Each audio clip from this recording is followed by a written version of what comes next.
दोस्तों 18 अगस्त यानी कि कल एक मीटिंग हुई व्हाइट हाउस में। उसके मेजबान थे यूएस के president Donald Trump, guest of honour कह लीजिए आप जेलेंस्की प्रेसिडेंट ऑफ यूक्रेन, और बाकी जो महानुभाव थे उस मीटिंग में। पहले मैं उनका नाम आपको बता दूं, फिर मैं आपको बताऊंगा ये खेल क्या हो रहा है पूरा का पूरा। बड़ा इंटरेस्टिंग खेल है, वीडियो आप एंड तक देखिएगा। यहां पे Ursula von der Leyen, European Commission की प्रेसिडेंट, वो वहां पे बैठी थी। कियर स्टारमर, यूके के जो प्राइम मिनिस्टर थे, वो वहां पे थे। इमैनुअल मैक्रोन, फ्रांस के प्रेसिडेंट। अलेक्जेंडर स्टब, फिनलैंड के प्रेसिडेंट। जॉर्जिया मेलोनी, इटली की prime minister. Friedrich Merz, Germany के चांसलर। और मार्क रट, सेक्रेटरी जनरल ऑफ नेटो। ये सब लोग बैठे वहां पे।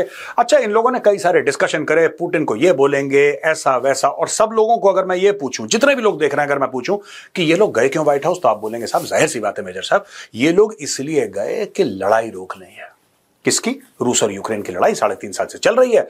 हजारों लोग मर गए, लाखों लोग बेघर हो गए, करोड़ों लोग इंपैक्ट हो गए, पूरी दुनिया भर के मार्केट से इंपैक्ट हो गए। तो इसलिए बेहतर यह कि लड़ाई बंद हो जाए। Good good. लेकिन दोस्तों प्राइमरी रीजन ये नहीं है। प्राइमरी रीजन ये लोग क्यों गए जेलेंस्की के साथ, अब देखिए ना, बात जेलेंस्की की है, वो यूक्रेन का प्रेसिडेंट है। क्या जेलेंस्की गूंगा है, या जेलेंस्की के मुंह में जबान नहीं है? क्या वो अपने देश के लिए बात नहीं कर सकता? उसको इतना सपोर्ट एलिमेंट क्यों चाहिए? ये 7-8-9 लोग क्यों चाहिए हेड्स ऑफ स्टेट की, जो उसके साथ बैठे और उसको बैकअप दें कि भाई तुम ट्रंप से मिलने जा रहे हो? इसको समझने के लिए दोस्तों आपको कुछ महीने पहले जाना पड़ेगा। यानी कि 28 फरवरी 2025 जेलेंस्की पहुंचते हैं व्हाइट हाउस। और जेलेंस्की को आदत है व्हाइट हाउस में जाने की।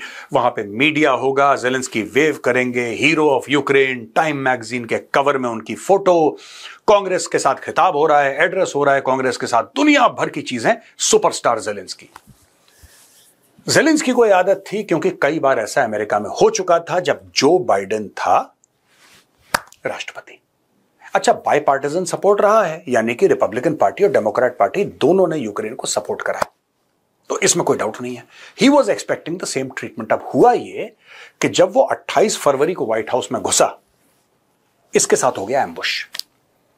इसकी बेइज्जती ट्रंप ने करी, इसकी बेइज्जती जेडी वांस ने करी, और इसकी बेइज्जती अमेरिका के मीडिया ने करी, और यह बेइज्जती हम सब लोगों ने देखी।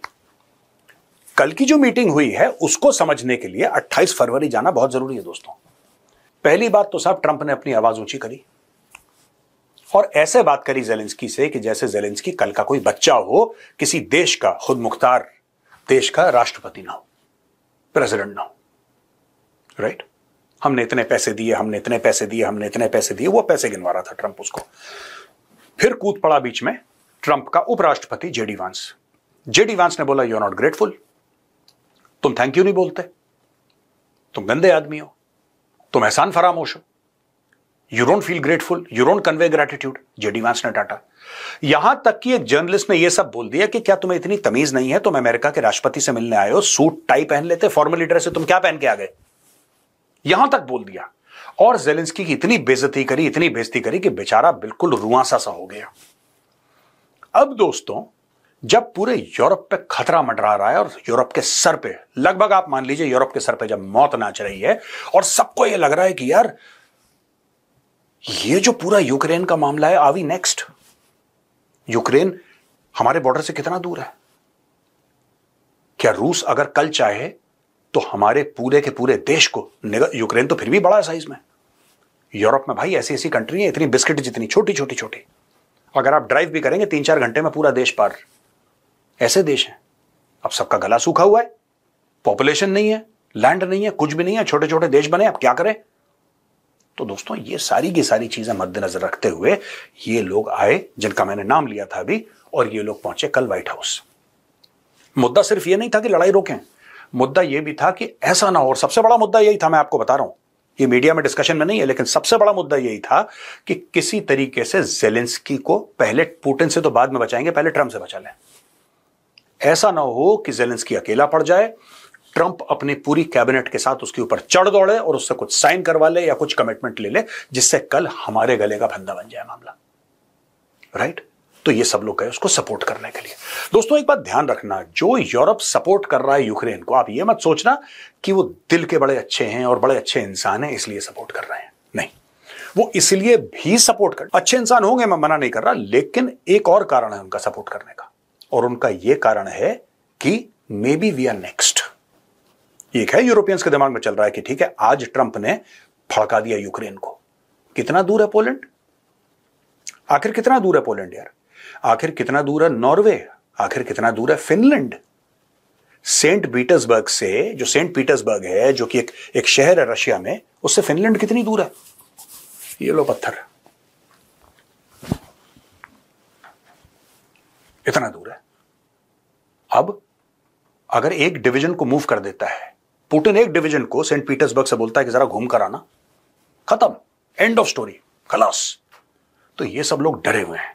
अब ये नहीं चाहते कि, बिकॉज देखिए ना, अब दोस्तों जब 28 फरवरी को ट्रंप ने, जेडी वैंस ने और सब ने मिलकर जेलेंस्की के साथ बदतमीजी करी, उसको जलील करा, क्यों करा?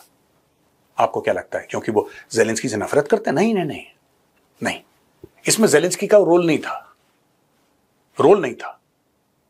इसमें ट्रंप बेसिकली पुतिन को यह कह रहा था कि आप चिंता मत करो, हम आपकी साइड हैं, आप किसी तरीके से लड़ाई बंद कर दो, हम मनवा लेंगे इस आदमी से जो मनवाना होगा, आप लड़ाई बंद करो, बस आप लड़ाई बंद करो। अच्छा, लड़ाई बंद करवाने के भी 2-3 कारण हैं। एक तो वो जो मैंने आपको बताया था द चाणक्य डायलॉग्स में कि बकरा जब कटेगा तब बटेगा, वो जाहिर सी बात है, that is one part of the thing. Secondly is कि यस, अमेरिका रियलाइजेस कि लॉन्ग टर्म थ्रेट रशिया नहीं है, चाइना है। तो जब ये कलेश बंद होगा तब दूसरा कलेश शुरू होगा। एक साथ 2-3 कलेश तो अमेरिका भी नहीं झेल पाएगा। तो ये सारी की सारी चीजें थी, और इसके तहत क्या हुआ कि जेलेंस्की की बेइज्जती करी गई, राइट? ये दिखाने के लिए पुतिन को कि हम तुम्हारे साथ हैं। और उसके कुछ समय के बाद ट्रंप ने यह बोल दिया पुतिन को कि आप चिंता मत करो, मैं ऐसी डील करवा दूंगा जिसमें कि 20% यूक्रेन का जो आप घेर चुके हैं वो आप ही का हो जाएगा। और दोस्तों यहां पे लग गया पुतिन के मुंह में खून। उसने बोला कि जब ये बंदा 20% के लिए अग्री कर रहा है तो ये 100% के लिए भी करेगा। तो उसने और पुश करना शुरू कर दिया। अब ये जो कल मीटिंग हुई है इसमें 2-3 चीजें डिसाइड हुई हैं, और ये बहुत बड़ा कॉम्प्रोमाइज है दोस्तों, बहुत बड़ा कॉम्प्रोमाइज है। लेकिन ये लोग भी डटे रहे, चाहे वो इटली की प्राइम मिनिस्टर हो, चाहे फ्रांस के प्रेसिडेंट हो, चाहे वो जर्मनी के चांसलर हो, सबने एक ही बात बोली ट्रंप को कि हम यूक्रेन के साथ खड़े हुए हैं। We stand with Ukraine under any condition, we stand with Ukraine. मैं आपको ये बात पहले ही बता चुका हूं कि why they stand with Ukraine. They stand with Ukraine not because they love Ukraine, but इनको ऐसा लगता है कि वी आर नेक्स्ट। भाई पुतिन हमें ठोक देगा तो हम अगर यूक्रेन के साथ नहीं खड़े होंगे तो कल हमारे साथ कोई नहीं खड़ा रहेगा, इसलिए they are saying that we stand with Ukraine. दोस्तों अब मैं आपको बताता हूं, अब पुतिन ने जो बात थी ट्रंप की, वो पुतिन ने भी थोड़ी सी बात ट्रंप की रख ली और ट्रंप ने पुतिन की बात रख ली। अब हो क्या रहा है इसमें पूरा कि एक तो ट्राइलैटरल होगा, यानी कि तीनों देशों के बीच में मीटिंग, और यहां तक कि जेलेंस्की जो कल सबके सामने बोल रहा था कि मैं तो पुतिन के साथ बैठूंगा ही नहीं, मैं इसको कुछ समझता ही नहीं, आज की तारीख में जेलेंस्की तैयार हो गया पुतिन के साथ बैठने के लिए, और यह मीटिंग भी बहुत जल्दी हो जाएगी। अब यह मीटिंग जब होगी, और ये देखिएगा अब ट्रंप बहुत तेजी से मूव करेगा, बहुत तेजी से मूव करेगा। वो बोलेगा जी आ जाओ आ जाओ आ जाओ, जल्दी आ जाओ, कल ही आ जाओ, परसों आ जाओ, इसको रफा दफा करो, राइट? क्योंकि ट्रंप को वो विक्ट्री चाहिए, राइट? ट्रंप को विक्ट्री चाहिए। अब ट्रंप ने दोस्तों, और कल हमने द चाणक्य डायलॉग्स में कवर करा था, ट्रंप ने अपने सुर बदल लिए। कैसे सुर बदले? ट्रंप ने बोला कि एक पीस एग्रीमेंट साइन होनी चाहिए between Russia and between Ukraine, एक peace agreement sign. Peace agreement की बात तो हर समय पुतिन करता चला आ रहा है, और ये लोग कह रहे हैं cease fire cease fire cease fire.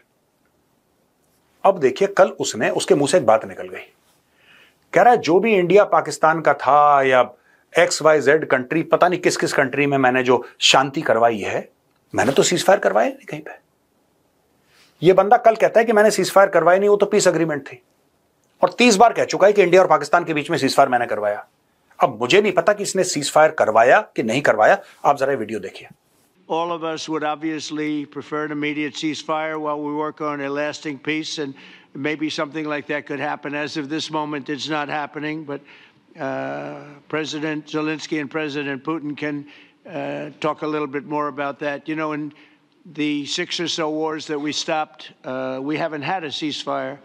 And so I don't know that it's necessary. You can do it through the war, but it would be, I like the ceasefire from another standpoint. You immediately stop the killing. But I believe a peace agreement at the end of all of this is something that's very attainable, and it can be done in the near future.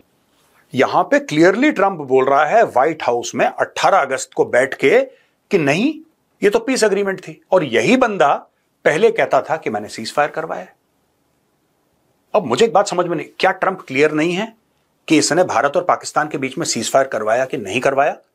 लेकिन दोस्तों, बात यह है आज की तारीख में कि इसमें एंड में जीतेगा पुतिन, क्योंकि पुतिन की जितनी भी बातें थी ट्रंप ऑलरेडी मान चुका है।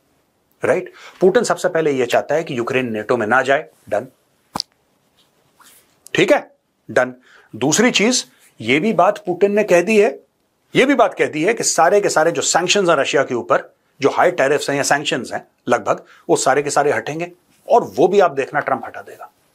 ट्रंप हटा देगा, क्योंकि ट्रंप को अपने भी लोगों से प्रेशर है, डीप स्टेट से प्रेशर है कि सर किसी तरीके से चाइना और रशिया की डीकपलिंग होनी चाहिए। हमने इतना प्रेशर डाल दिया रशिया के ऊपर कि बिल्कुल चाइना के साथ ही बिल्कुल जाके उसके बगल में बैठ गए चाइना के, तो इनको अलग करना पड़ेगा। अलग तब होंगे जब आप प्रेशर डालना बंद करोगे रशिया के ऊपर। और तीसरी सबसे बड़ी बात दोस्तों,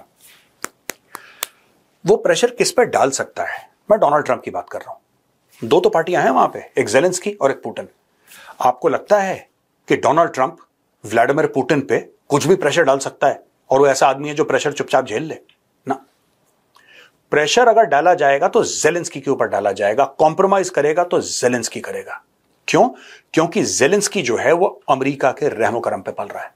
अमेरिका पैसे ना दे, ठीक है, यूके, जर्मनी, इटली थोड़ा बहुत पैसे देते हैं, उन पैसों से लड़ाई नहीं हो पाएगी। इसको चाहिए मोटा पैसा, इसको चाहिए खतरनाक हथियार। ना मोटा पैसा यूएस देगा, ना खतरनाक हथियार देगा। ज़ेलेंस्की अपने आप बैठ जाएगा, क्योंकि ट्रंप उसके मुंह पे बोल चुका है कि भाई अब तेरे हवाले मामला है, मैंने जो करना था मैंने कर दिया। Now it is up to Zelensky. If he wants peace he can have it immediately, वो अगले दिन कर सकता है। ये ऑलरेडी ट्रंप बोल चुका है। तो अब आप ये सोचिए साहब, प्रेशर किसके ऊपर है? मुझे तो नहीं लगता कि पुतिन के ऊपर कोई भी प्रेशर है।